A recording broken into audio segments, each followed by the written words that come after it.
बाहेर कडाक्याची थंडी व अशात गरमागरम हिरवीगार पालकपुरी समोर आली तर नुसत्या विचाराने तोंडाला पाणी सुटतं ना. मग वाट कसली बघताय, सुरू करूया आजची रेसिपी पालकपुरी. नमस्कार मंडळी, उज्वान्स फूड रेसिपी मध्ये तुम्हा सगळ्यांचे खूप खूप मनापासून स्वागत आहे. पालकपुरी बनवण्यासाठी आपल्याला पालकला व्यवस्थित निसून तिला स्वच्छ पाण्यातून धुवून घ्यावे लागेल. या ठिकाणी मी स्वच्छ पाण्यातून धुवून तिला प्लेट मध्ये काढून घेतलेले आहे.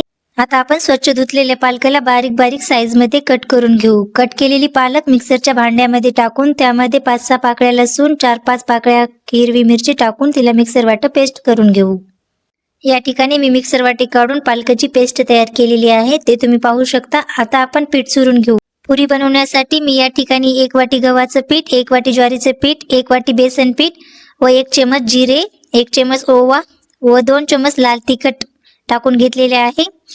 आता आपण यामध्ये चवीनुसार मीठ टाकून घेऊ आणि किंचित साखर टाकून घेते. साखर यासाठी टाकून घ्यायचं आहे की जेणेकरून आपल्या पुरीमध्ये तेल राहत नाही. आता यामध्ये आपण पेस्ट टाकून घेऊ बनवलेली आणि वरतून थोडी कोथिंबीर टाकून आपण पीठ मळून घेऊ. या ठिकाणी मी पीठ मळून घेत आहे. सुरुवातीला पिठामध्ये पाणी टाकून घ्यायचं नाही, ते पेस्ट टाकून पीठ मळून घ्यायचं. जर वरतून पाणी लागत असेल तरच पाणी टाकून घ्यायचं. या ठिकाणी मी पीठ मळून घेतलेले आहे. आता त्याला 10 मिनिटं तेल लावून मुरून ठेवू. आता आपण गॅसवरती तेल तापायला ठेवून घेऊ. तोपर्यंत आपण पुरी लाटून घेऊ. पुरी लाटते वेळेस आपल्याला थोडंसं गोळ्याला तेल लावून घ्यायचं, जेणेकरून आपली पुरी खाली कोलपाटाला चिपकली नाही जात. आता आपली पुरी लाटून झालेली आहे. आता आपण पुरीला तळून घेऊ. आपलं तेल व्यवस्थित तापल्यास पुरी तळते वेळेस आपल्या गॅसची स्पीड मीडियम करून घ्यायची आहे. या ठिकाणी मी मीडियम गॅसवरती पुऱ्या तळून घेत आहे, ते तुम्ही पाहू शकता. पुरीला व्यवस्थित तेलामध्ये तळून घ्यायचं आहे सर्व बाजूंनी.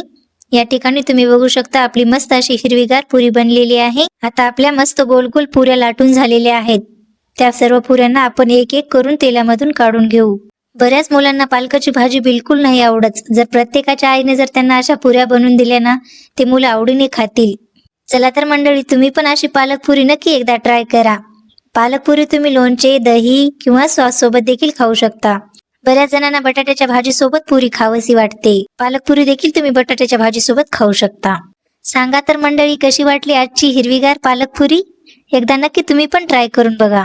रेसिपी आवडली असेल तर उज्वान्स फूड रेसिपी चॅनलला लाईक व सबस्क्राईब करायला विसरू नका. पुन्हा भेटूया अशाच एका खमंग रेसिपीसह. तोपर्यंत नमस्कार.